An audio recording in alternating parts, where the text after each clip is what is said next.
Jeffrey spends another hour of his time searching up guides on YouTube about how to make money on video games. Hour by hour, day by day. God damn, Jeffrey. He's racked up thousands of hours on these games. And not only that, he's also racked up invisible hours on YouTube and Twitch watching more about these video games. Imagine if he put just a fraction of that time into real life. And yet Jeffrey says that he plays video games for just 1 hour a day. Do not be like Jeffrey, crackhead.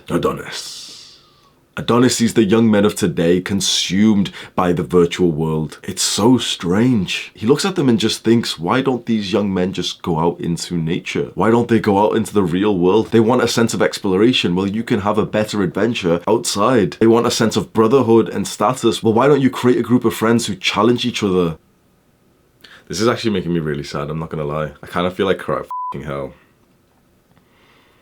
It's interesting, I was gonna continue like the Adonis section of this video, and I kind of visualized like this generation of young men who have been so consumed by video games, and I kind of like saw the pain, the addiction in literally millions of men who have replaced the real world with the virtual world. I did that for so long, and I remember the process of trying to stop playing video games when, you know, you first kind of discover that concept of like, okay, stop playing video games, start like leveling up in real life. And I remember it being so fucking heartbreaking and just hard, because it's a really negative cycle. At first, video games are nothing but just pure bliss and enjoyment and challenge and exciting. You find a game that you really like when you're young, and your parents only let you play for like 1 hour a day, and that's healthy, that's fine. But as you get older and older and you have more responsibility of yourself and more control over your computer and the internet usage that you have in your house, you begin to play for longer and longer, and that's when your real world suffers and you then escape into the virtual world. That's when your friendship group isn't really great and you're not really getting success with girls, and you see girls like, you know, dating some other guy in your high school or your college. In real life, you're not getting the grades that you want in school or the performance that you think you can get in work, but you're leveling up in the video games, so you have a sense of satisfaction from that. And so then you go deeper and deeper into that f***ing hole. It's so weird, like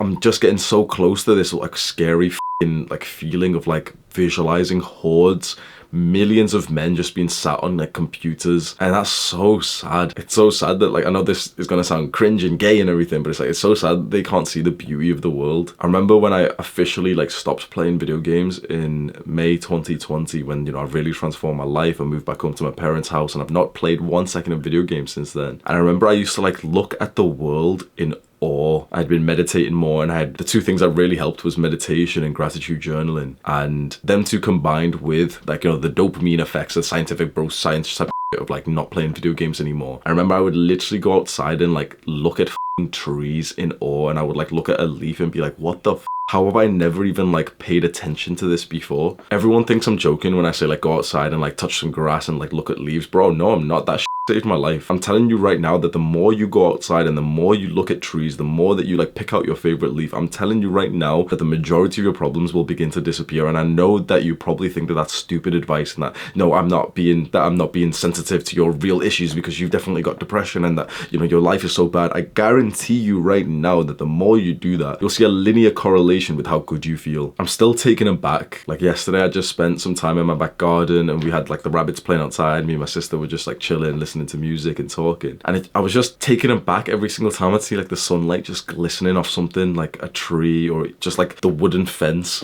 And I can't believe I spent most of my life ignoring the beauty of the world because I was just so consumed by video games. And people say to me, their excuse is, okay, 1 hour of video games isn't bad. The reason why I disagree, and the reason why I think 1 hour of video games will ruin your life, is mainly because of the compound effect. Because 1 hour of video games today means 4 hours next year, and that means 6 hours, 10 hours the year after that. It means 12-hour gaming days. 1 hour of video games today means 1 hour of playing. We're also doing another 2 hours of watching on Twitch and YouTube highlights. Chances are, if you're a video gamer, you've watched videos which have a similar title to this, like Runescape Green Dragon 500k an hour killing guide, Runescape quest guide, and all that. You've watched shit like this, and you know, it blew my mind once when I really thought about this. I used to be a young man who would come to my computer to learn, and I would learn how to make money in a game instead of real life. And that makes me so proud of you, because by watching videos like this, and I'm not, you know, my videos aren't like amazing or anything, but you've slowly been introducing yourself to the idea of self-improvement and actually doing things in real life. That's a big step forward. You used to research